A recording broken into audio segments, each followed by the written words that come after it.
Hello, in this video I'm gonna show you how to start portable hotspot on your ASUS ROG Phone 9 Pro.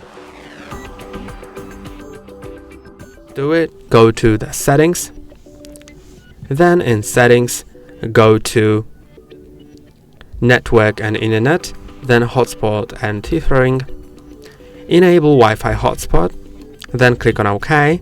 And now you can also click on the Wi-Fi hotspot, but not on the enable button, but on the name of Wi-Fi hotspot. And here you can change different things, like for example the hotspot name. So I'm gonna just name it ASUS ROG Phone 9 Pro. And you can change the password as well, so I'm gonna set it to something simple. It has to have at least 8 signs. And now on my other device, since Wi-Fi hotspot is on, I should be able to go to the settings, then go to the Wi-Fi, and yes, I can click on the ROG Phone 9 Pro and enter the password. Then click on join.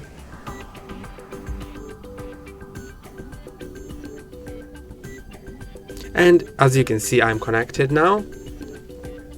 And that's all for today. Don't forget to like and subscribe. See you next time.